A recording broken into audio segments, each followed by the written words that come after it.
आपसी मीणा जी, कार्यकारी अध्यक्ष सोहम बैठा जी, अतिरिक्त सचिव देशराज जी, कैशियर धर्मवीर जी एवं सभी एग्जीक्यूटिव मेंबर और बाकी सभी जो रेलवे यूनियन से यहाँ पर पदाधिकारी पधारे हैं, उन सभी को मेरा जय भीम जय जोहार।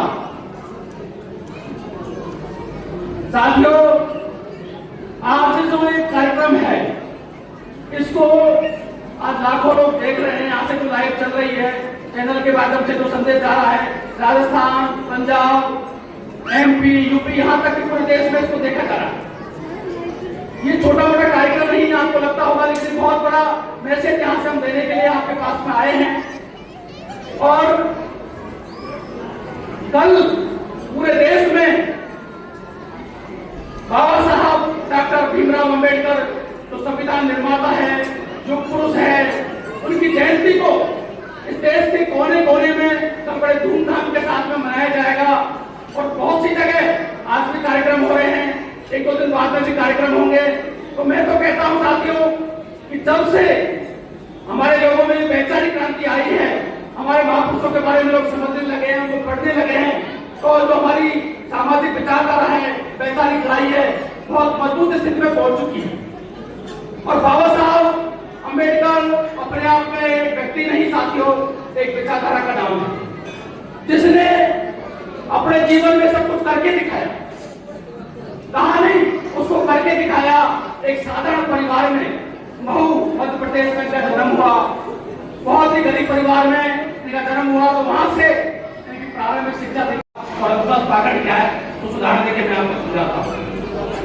हमें एक बात कही जाती है, पंडित जी कहते हैं कि हम प्राण प्रतिष्ठा करते हैं। तो प्राण प्रतिष्ठा का मतलब क्या डालते हैं? वो पत्थर में निर्जीव पत्थर में प्राण डालते हैं। अब एक बात बताइए, हमारे फौजी बेचारे यहाँ बॉर्डर पर शहीद होते हैं, उनमें प्राण क्यों नहीं डालते भाई? तो निर्जीव पत्थर में प्राण डाल सकते हैं, तो जो फौजी है वो तो एक शरीर है ना, फ्रैक्चर, उसमें प्राण क्यों नहीं डालते? अस्पताल में जो लोग मरते हैं उनमें प्राण क्यों नहीं डालते? तो जीव जंतु मरते हैं उनमें प्राण क्यों नहीं डालते? बस तो निर्जीव पत्थर में प्राण डालते हैं। तो क्या ऐसा कभी हो सकता है कि निर्जीव पत्थर में प्राण डल जाए और जो शरीर है, आत्मा है, उसमें प्राण नहीं डलेंगे?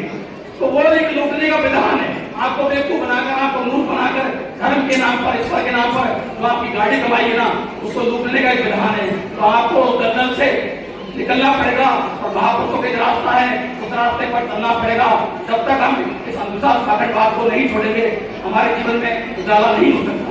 और आज के दौर में राजस्थान में आपने देखा होगा, सुना भी होगा सोशल मीडिया पे, एक सामाजिक न्याय के लिए बहुत बड़ा उद्योग चल रहा है, क्रांति चल रही है सभी समाजों में। और खासतौर से मैं बात करूं आदिवासी समाज की, तो पंचायतों का बहुत दौर चल रहा है, जिसमें दलित की, आदिवासी पिछड़े सभी समाजों में। तो वहां पर जो हमारी पंचायतें हुई, उनमें एक बहुत महत्वपूर्ण बिंदु निकल के आया। और आदिवासी समाज देश का पहला समाज बना सिख समाज के बाद, जिसने अपनी महापंचायतों में अंधविश्वास पाखंडवाद को खत्म करने के लिए समाज के माध्यम से वो नियम बनाया और समाज ने उस नियम को पाबंद किया। और पाखंडवाद के खिलाफ अगर समाज में कोई काम करेगा तो उसको सामाजिक बहिष्कार किया जाएगा। ये आदिवासी समाज ने माध्यम से नियम बनाया, जिसका पूरे देश के लोगों ने स्वागत किया, सम्मान किया। और वो क्रांति ऐसी चली कि मीणाओं के बाद में गुर्जर, जाट, यादव, पेशवा, जाटव, हमारे सभी भाई सब समाजों में महापंचायत होने लगे। क्योंकि साथियों ये ऐसा दौर है कि हमारे पास नौकरियों से थोड़ा सा पैसा है, हमारे लोग पास नौकरियों से थोड़ा पैसा आया है। लेकिन अगर हम जैसे लाख रुपए कमाते हैं और खर्च अगर 1.5 लाख 2 लाख रुपए करेंगे तो कर्ज होगा कि नहीं होगा? कर्ज होगा ना। तो उस कर्ज में अगर हम डूब जाएंगे तो फिर हमारा उद्धार कैसे होगा, हम आगे कैसे बढ़ेंगे? तो मेरा वो प्रधान जिला है। और जो जातिवाद खासतौर से हम बात करें कि आज भी देश में जगह जगह हमारे खासतौर से दलित भाइयों को, है ना, पिछड़े भाइयों को भी ये देखना पड़ता है। तो बाबा साहब ने बचपन से चीजों को देखा। जातिवाद उनके साथ में, उनको जब वो स्कूल जीवन में गए बड़ी दिक्कतें हुई। यहाँ तक कि उनको स्कूल के बाहर, क्लास के बाहर बैठ के पढ़ना पड़ता था। बच्चे अंदर पढ़ते थे, लेकिन पढ़ाई की, शिक्षा की उनके अंदर इतनी लगन थी कि वो उन्होंने कहा बच्चों में क्लास के बाहर बैठ के पढ़ना मंजूर है, लेकिन मैं पढ़ाई करूंगा। शिक्षा का महत्व उनको जन्म से, बचपन से समझ में आ गया कि शिक्षा ही एक ऐसा माध्यम है जो मेरे समाज का, मेरे देश का उद्धार कर सकती है। तो उन्होंने अपनी शिक्षा को जारी रखा। 17 में भी उनके साथ में जातिवाद हुआ, बहुत उनको अन्याय सहन करना पड़ा। तो वहां से वो मुंबई चले गए। और मुंबई से उन्होंने मैट्रिक परीक्षा पास की और वहीं एलिफेंट कॉलेज से उन्होंने अपनी बीए की डिग्री दी। उसके बाद में साथियों प्रतिभा के धनी थे, देश में भी उनकी धीरे धीरे ख्याति फैलने लगी थी। तो जो सयाजी गायकवाड़ है, बड़ौदा के उस समय महाराजा थे, तो उन्होंने उनको हायर एजुकेशन के लिए, उच्च शिक्षा के लिए अमेरिका भेजा। तो अमेरिका की ख्याति प्राप्त यूनिवर्सिटी है कोलंबिया विश्वविद्यालय, कोलंबिया यूनिवर्सिटी। तो वहां पर उनको उस टाइम $11.50 का उनको दिया गया था छात्रवृत्ति। तो उस $11.50 बहुत कम पैसा था, लेकिन उन्होंने पढ़ाई की शिक्षा की लगन थी कि उन समाज के लिए लड़ना था, उसका दिखाना था। तो अमेरिका चले गए साथियों और वहां से उन्होंने एमए और पीएचडी की पढ़ाई पूरी की। उसके बाद इंडिया आते हैं, फिर उसके बाद वो हायर एजुकेशन के लिए लंदन इकोनॉमिक्स ऑफ स्कूल में चले जाते हैं। तो वहां पर उन्होंने फिर एमएससी और पीएचडी और बीएससी की पढ़ाई पूरी की। तो साथियों एक उच्च शिक्षा ग्रहण करने के बाद जब वो देश में आते हैं तो उनको ऐसा लगता है कि शायद मैं इतना पढ़ा लिखा व्यक्ति हूँ, तो मेरे साथ शायद अब इस देश में भेदभाव नहीं होगा, मेरे साथ शायद जातिवाद नहीं होगा, मैं बहुत पढ़ा लिखा व्यक्ति बन गया हूँ। लेकिन जब उनको बड़ौदा के जो महाराजा थे उनकी सबकी छात्रवृत्ति के साथ में कि आपको हमारे यहाँ सेवा देनी पड़ेगी। तो जब वो बड़ौदा चले गए तो वहां को एक बड़ा पद दिया गया सेना में। तो जब वो काम कर रहे थे तो वहां भी उनके साथ क्या हुआ, जातिवाद, उनके साथ में अत्याचार हुआ, जातिवाद हुआ।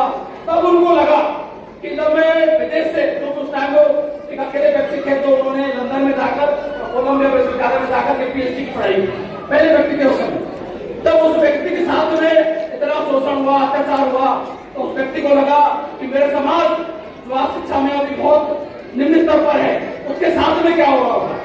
तो बाबा साहब अम्बेडकर ने उसी समय प्रण लिया बड़ौदा में ही कि मैं जीवन भर नौकरी नहीं करूंगा, इस दलित पिछड़े और जो हमारा अछूत समाज है इसके लिए मैं लड़ूंगा। तो साथियों उनका जो जीवन संघर्ष था उसकी बदौलत आज हम सब इस मुकाम पर बैठे हैं, कुर्सियों पर बैठे, हमें शासक बना दिया और व्यक्ति ने खुद कितने संघर्ष किया। उनका जीवन संघर्ष हमें सिखाता है कि व्यक्ति गरीब रहकर, कमजोर स्थिति में रहकर भी जीवन में बहुत कुछ कर सकता है। उनके जीवन ने हमें बताया, उनके जो काम है वो हमें बताते हैं। और आज इस देश का बच्चा उनसे प्रेरणा लेता है, जगह जगह उनकी पूरी स्टेचू हुई, यहाँ नहीं दुनिया में उनको जाना जाता है। और कोलंबिया विश्वविद्यालय जहाँ से वो पढ़े थे साथियों, वहाँ पर 2004 में एक सर्वे हुआ कि यहाँ पर जितने लोग अब तक पढ़ते गए विश्वविद्यालय से, तो सबसे बुद्धिमान व्यक्ति कौन था। तो उस सर्वे में आपको जानकर आश्चर्य होगा कि बाबा साहब भीमराव अम्बेडकर का नाम प्रथम स्थान पर है। तो दुनिया का सबसे बुद्धिजीवी व्यक्ति उस यूनिवर्सिटी ने बाबा साहब अम्बेडकर को माना था। तो ये अपने आप में बाबा साहब और देश के लिए बहुत बड़ी उपलब्धि है, महान और ऐतिहासिक उपलब्धि है। तो ऐसे थे हमारे महान पुरखा जिनका आज भी कुछ लोग आप देखते हो उनकी मूर्तियां तोड़ी जाती है। खासतौर से अपने कुछ दिन पहले यहाँ पर अमृतसर में जो गुरु की नगरी है, तो एक बाबा साहब के स्टेचू को तोड़ा गया था, शायद आप लोगों को पता होगा। तो लोग इनसे कितना खौफ करते हैं, जो विरोधी है, जो गलत विचारधारा के लोग हैं, तो बाबा साहब से आज उनकी स्टेचू से भी इतना डरते हैं, तो सोचिए उनके विचारों से उनको कितनी घृणा होगी। लेकिन साथियों बाबा साहब अम्बेडकर ने एक बात कही थी, जब संविधान उन्होंने बनाया उसमें हमें अधिकार दिए, तो उन्होंने बात कही थी कि आपके बाद संविधान में मैंने तुमको सब कुछ दे दिया है, आपके बाद तुम्हें राम कृष्ण और इनकी जो भगवान है उनकी कभी जरूरत नहीं पड़ेगी, सब कुछ तुम्हें अधिकार इस संविधान में देके जा रहा हूँ। लेकिन ये दुर्भाग्य है हमारा साथियों, हम जब हमारे महापुरुषों की जयंती आती है, हमको निर्वाण दिवस आते हैं, तो हम मनाते तो हैं, जय भी बोलते हैं, बाबा साहब की विचारधारा की बात भी करते हैं, लेकिन दूसरे दिन जाकर हम उस विचारधारा को भूल जाते हैं। हम फिर वही मंदिरों में जाकर घंटे बजाना शुरू कर देते हैं। तो जब तक आप देखो, मैं मुख्य वक्ता हूँ, हमारे और बुद्धिजीवी साथी हो, जब तक आप हमारे महापुरुषों के विचारों को अपने जीवन में नहीं उतारोगे, अपने चोम का फॉलो नहीं करोगे, तब तक आपके जीवन में कोई परिवर्तन नहीं आएगा। तो पहली शर्त यही है साथियों जीवन में, क्योंकि हमारे महापुरुषों ने खुद से ये चीजें शुरुआत की।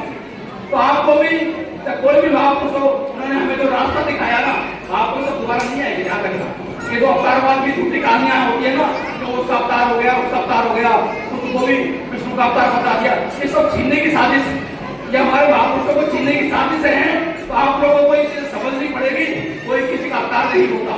तो बाबा साहब हो, चाहे बिरसा मुंडा हो, चाहे भगत सिंह हो, तो जो भी महापुरुष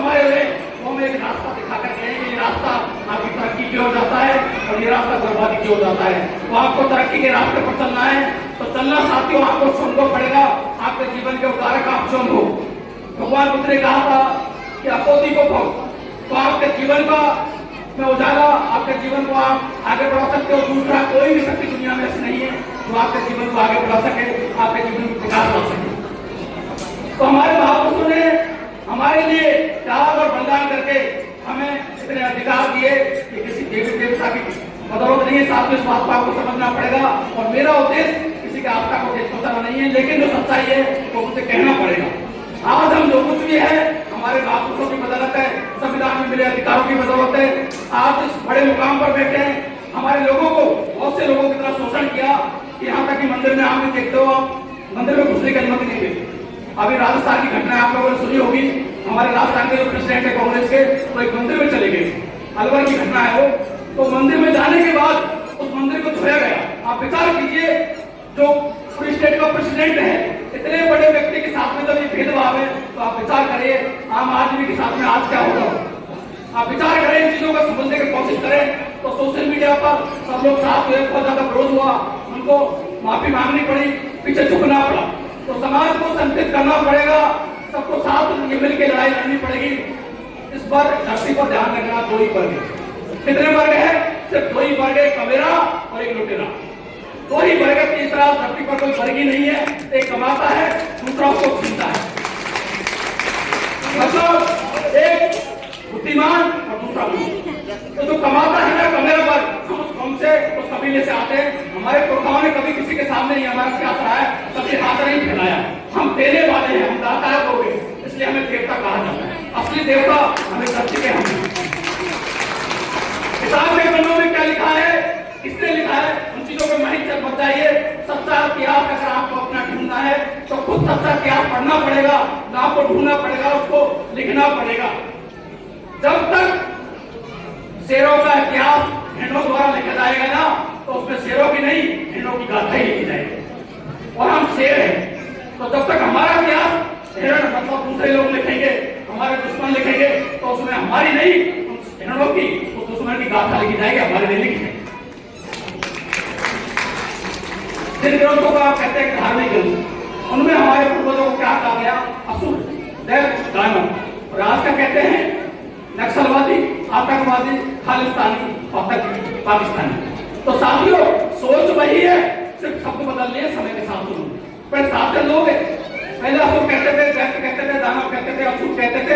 आज का कहते हैं नक्सलवादी, खालिस्तानी, पाकिस्तानी, आतंकवादी। तो सोच वही है, सिर्फ शब्द उन्होंने बदले हैं। असुर कोई नहीं है, असुर हमारे लोग हैं साथियों। झारखंड में मैं खुद उनसे मिला हूँ, वो हमारे ही तो कहते महिषासुर के वंशज है, जो आदिवासी समाज से बिलोंग करते हैं, जिनको किताबों में क्या लिखा रखा है कि तो राक्षस हुआ करते थे। तो आपको उन्होंने क्या लिखा है ये नहीं पढ़ना। वास्तविकता क्या है, सच्चा इतिहास क्या है, यहाँ को पढ़ना है, खुद लिखना पड़ेगा अपना इतिहास। दूसरे के बहुत से आप सच्चाई में उठाइए। आज तो आप हम इतिहास पढ़ते हैं ना किताबों में, हकीकत वास्तविकता मानना 10% सच्चा इतिहास। उसका एक उदाहरण बताओ। किताबों में पढ़ाया जाता है कि भारत के प्रथम स्वतंत्रता सेनानी मंगल पांडे है। 1857 क्रांति में उन्होंने अंग्रेज अधिकारी को गोली छोड़ा गया था, तो प्रथम स्वतंत्रता सेनानी इतिहास से कैसे चल किया जाता है देखिए आप। और रघुनाथ महतो महान आदिवासी विद्रोही था, महान योद्धा था, महान क्रांतिकारी था, जो 1778 में इस देश के लिए शहीद हो चुका था। अंग्रेजों ने उसको फांसी दे दी थी कि तब 1778 में। और मंगल पांडे मरता है 1827 में। अब आप बताइए, मंगल पांडे के शहीद होने से 50 साल पहले रघुनाथ महतो शहीद हो चुके थे। तो जो 50 साल पहले शहीद हुआ वो प्रथम क्रांतिकारी हुआ या मंगल पांडे हुआ? रघुनाथ महतो हुआ ना। लेकिन इतिहास में क्या पढ़ाया जाता है कि मंगल पांडे प्रथम क्रांतिकारी है, क्योंकि वो जाति विशेष से आता है। और आपके दिमाग में बात बैठाई जाती है किसी जाति के लोग हैं देश में करता जाता। यही लड़ाई लड़े हैं, इन्होंने आजादी दिलाई है। बाकी मैं हकीकत में बताऊं, उन्होंने उंगली भी नहीं कटाई।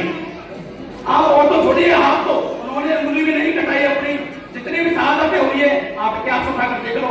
हजारों आदिवासी एक एक युद्ध में शहीद हुए हैं, बिरसा मुंडा के साथ में, तिलका मांझी के साथ में।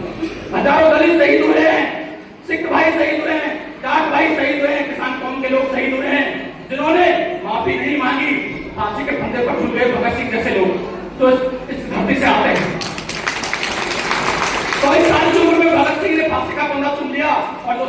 था ना, उसने माफी मांग ली तो 60 रुपए पेंशन लेता था, जिसको आज वीर सावरकर कहा जाता है। अरे वीर तो हमारे पुरखे थे, तो कभी ना अंग्रेजों के सामने झुके, ना मुगलों के सामने झुके, सब मुगलों के सामने भी कटाए और सारे अंग्रेजों के सामने भी कटाए। तो हम उस महान कबीले से आते हैं, उस महान वंशजों की हम औलाद है, तो हमें को साथियों डरना नहीं है। अगर डरोगे तो मारे जाओगे।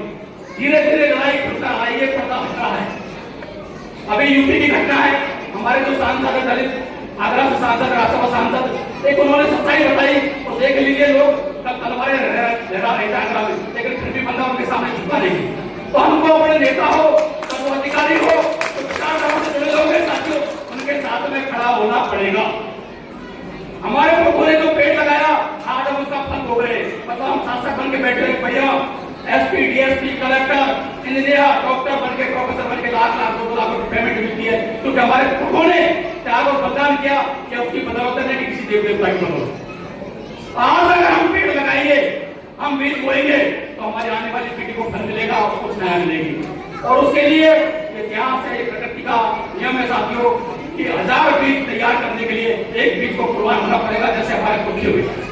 तो इस समय प्रकृति का नियम है, एक बीज अगर कुर्बान होना है तो 1000 बीज, मतलब हम 1000 क्रांतिकारी विचारधारा से जुड़े लोग समाज में पैदा करेंगे। बाबा साहब अम्बेडकर ने बात कही थी साथियों कि शिक्षित रहो, शिक्षित बनो, संगठित रहो और संघर्ष करो। तो सबसे पहले आज के दौर में हम बात करें तो सबसे महत्वपूर्ण हमारे लिए शिक्षा है। उस शिक्षा की बदौलत हम सब लोग यहाँ पर बैठे हुए, बड़े बड़े पदों पर बैठे हुए। भगवान को हमारे लोग पहले भी मानते थे, हमारे बाप दादा कलेक्टर क्यों नहीं बने भाई, वही पहले क्यों नहीं बने। भारतीय को ये मत सोचना हमारी आस्था, आस्था उनकी आस्था है, बाकी बात सच्चों जिसकी बात का आता है ना, उसको कभी ठेस नहीं पड़ता। और मैं तो हमेशा चैलेंज करता हूँ कि अगर वास्तव में तुम इतने बड़े विद्वान हो, इतने बड़े अगर वो हो, हमारे सामने आइए, तरक्की की दुनिया देखेगी, डिबेट में बुलाइए, देखो काकड़ी छोड़ रखा है वो, बाकी सब तो पर्ची काटता बताओ, 5 फैला आदमी है तो हमारे लोगों को कुछ बना रहा है। तो अगर इतना विद्वान है तो आइए ना सामने, नेशनल चैनल पर डिबेट कीजिए, हम तो कहते हैं, लेकिन 5 फैला आदमी डिबेट करेगा, आपको अच्छी तरह पता है। लेकिन हमारे लोग बड़े दूर उनके साथ पर्ची सुनने चले जाते हैं। बताइए, वो बहुत लोगों से कहता है कि भाई हनुमान जी पर विश्वास करो तो आपके दुख दर्द दूर करेगा, सारी समस्या खत्म करेगा, लेकिन खुद जेड सुरक्षा में घूमता है, खुद जेड सुरक्षा में घूमता है, उसको खुद को हनुमान जी पर विश्वास नहीं है, लेकिन लोगों से कहता है हनुमान जी आपके सारे कष्ट दूर करेगा। तो हमें हर चीज को थोड़ा सा अपने दिमाग की कसौटी पर, सर की कसौटी पर करना है, उसके बाद भी उसको मानना है। इसलिए मत मानो कि अशोक पटेल ने कहा है या बिरसा मुंडा ने कहा है, बाबा साहब अम्बेडकर ने कहा है, किसी ने कहा, हर बात को आप प्रकृति ने इसलिए आपको बुद्धि दी है कि हर बात को अपने दिमाग की जो की कसौटी है उस पर खड़ा उतरने के बाद भी उस चीज को आप मानिए। और खासतौर से हमारे जो प्रभुओं की राय के साथियों, उस पर बात करूंगा आखिरवाद, अंधविश्वास का खंडा। तो आज के समय की सबसे बड़ी त्रुटि है, बाबा साहब को देख लो, ज्योतिबा फुले को देख लो, भगत सिंह को देख लो, सबने हमारे जो गुरु हैं, इस धरती से, ये वीरों की धरती है, और इस धरती पर आकर मैं अपने आप को धन्य समझता हूँ। ये गुरुओं की धरती है, ये वीरों की धरती है, हमारे महान पुरुषों की धरती है, जो न मुगलों के सामने झुके, न अंग्रेजों के सामने झुके, न खून और कुशाणों के सामने झुके। आज जो सिख धर्म है, मैं बात करूँ तो सिख धर्म में आपने देखा पहले गुरु से लेकर 10 गुरु हुए थे, और उनमें 3 गुरुओं को तो बड़ी बड़ी कुर्बानी देनी पड़ी। साथ में यहाँ तक गुरु गोविंद सिंह को तो अपना पूरा का पूरा परिवार ही बर्बाद कर दिया। ऐसे ऐसे लोग इस धरती पर हुए हैं, उनसे प्रेरणा लीजिए, उनको पढ़िए, उनके विचारों को मानिए। काल्पनिक और झूठी बातों में कुछ नहीं रखा, वो वास्तविक पुरखा है हमारा, उन्होंने हमें रास्ता दिखाया है। तो जो हमारे पुरखा है, जो हमें रास्ता दिखा के गए, उनकी बातों को हमको मानना पड़ेगा और उस रास्ते पर चलना पड़ेगा, तभी हमारा जीवन सफल हो सकता है। अगर हम किसी भगवान के, देवी देवता के भरोसे बैठे रहेंगे तो हम इस नहीं 100 साल में कुछ नहीं हो सकता, हमारा भला नहीं हो सकता। और हमारे प्रभु ने हमें एक रास्ता दिखाया कि हमको शिक्षा के माध्यम से, आज आप देख रहे हो कि एक साधारण परिवार का बच्चा भी कलेक्टर बन रहा है, एक चाय वाला देश का प्रधानमंत्री बन गया, एक मठ में घंटी बजाने वाला मुख्यमंत्री बन गया। तो ये किसकी देन है? संविधान की देन है। किसकी देन है? ये संविधान की देन है। तो संविधान की नजर में सब बराबर है, कोई छोटा बड़ा नहीं है। तो संविधान तो महिला हो, पुरुष हो, अमीर हो, गरीब हो, दलित हो, पिछड़ा हो, आदिवासी हो या मुसलमान हो, सबको समानता का अधिकार देता है। हमारे प्रभु में न्यायिक तंत्र है, हमारे प्रभु ने कभी किसी के साथ भेदभाव नहीं किया, सबके लिए वो समानाधिकार थे। बाबा साहब ने तो जब 1951 में हिंदू कोड बिल की बात आई तो जवाहरलाल नेहरू जी से उनका मतभेद हुआ, वो महिला को अधिकार देना चाहते थे। हमारी माता बहना बैठी है, तो नेहरू जी कुछ चीजों पर मतभेद करते थे कि नहीं आप ऐसा नहीं कर सकते, ऐसा नहीं दे सकते। तो बाबा साहब तो सच्चे सिपाही थे समाज के, उन्होंने कहा मेरा इस्तीफा पकड़े, मुझे ऐसे मंत्री पद की जरूरत नहीं है। तो कानून मंत्री के पद से इस्तीफा दिया साथियों, आपके अधिकार के खातिर, लेकिन किसी के सामने झुके नहीं, किसी के तलवे नहीं काटे। ऐसे पुरखा हमारे वंशज है और हम उनकी औलादे हैं, तो उनसे भी हमें प्रेरणा लेनी पड़ेगी, तभी ताकि हमारा जीवन सफल हो सकता है। आगे हम बात करें बाबा साहब के खासतौर से जो हम अंतरकांडवाद की थोड़ी चर्चा करेंगे 5 मिनट के लिए। तो आज जो साथियों सबसे बड़ी कुर्सी हमारे समाज में, चाहे वो दलित समाज है, चाहे आदिवासी है, चाहे पिछड़ा है, कोई और समाज है, तो सबसे बड़ी काम तो आप देख रहे हो, आप पूरे देश को पाखंडी छोड़ रखी है ना। उनको सरकारी सुविधाएं दी जा रही है, 1.5 घूम रहे हैं, करोड़ों की गाड़ियों में घूम रहे हैं, उनकी एक एक सभा में 10-5 करोड़ की सभाएं होती है।